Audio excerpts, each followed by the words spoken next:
السلام علیکم ناظرین، آپ دیکھتے ہیں ہم ہمیشہ ایک پازیٹیو میسج آپ لوگوں تک ڈیلیور کرتے ہیں، اور ہماری یہ کوشش رہی ہے کہ ہم ایک پازیٹیو میسج آپ لوگوں تک ڈیلیور کریں یا ہمارے معاشرے میں، ہماری سوسائٹی میں جو کچھ ہو رہا ہے ہم اس کی عکاسی کریں۔ تو آج بھی کچھ ایسے ہی معاملات کے ساتھ ایک بہن ہمارے ساتھ موجود ہیں، تو آئیے ان سے جانتے ہیں۔ السلام علیکم۔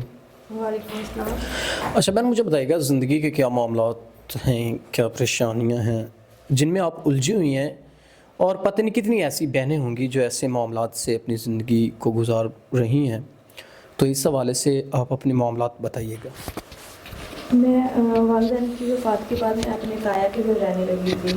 تایا کی کچھ عرصے بعد بیماری کی وجہ سے وفات ہو گئی۔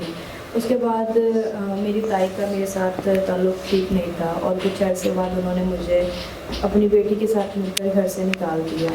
میں کافی عرصہ گھر سے باہر رہی، کسی نے مجھے سہارا نہیں دیا، اور گھر سے باہر رہ کر اپنی عزت کی حفاظت کرنا مشکل ہو گیا تھا، اور کب تک میں یوں ہی بے گھر رہتی۔ اور اس کے بعد میں یہی سوچتی ہوں کہ مجھے ایک ایسے انسان کی ضرورت ہے جو مجھے عزت دے اور مجھے مکمل تحفظ دے۔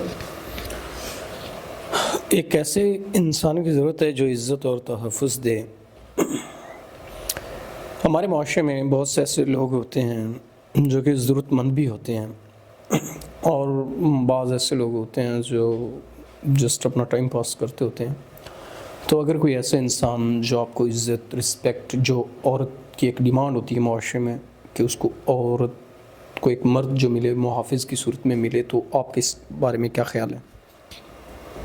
جی، میں یہی چاہتی ہوں کہ جو بھی ہو ایک عورت کی عزت کرنا جانتا ہو، اور اس کے ساتھ جیسے اسلام میں بتایا گیا عورت کی عزت کرنا اور اس کے ساتھ اچھا سلوک کرنا، ویسے رکھتا ہو۔ مجھے ایک ایسے انسان کی ضرورت ہے۔ ناظرین، ایک ایسے انسان کی ضرورت ہے جو کہ محافظ ہو اور رسپیکٹ دینا جانتا ہو۔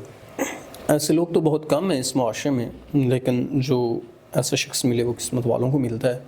تو ہم امید کرتے ہیں جو ہماری ایسی مائیں، بہنیں، بیٹیاں اپنے ایسے معاملات سے گزر رہی ہیں ان کو ایک اچھا ہم سفر ملے۔ تو اسی کے ساتھ اپنے میزبان نواب احمد کو دیں اجازت۔ خدا حافظ۔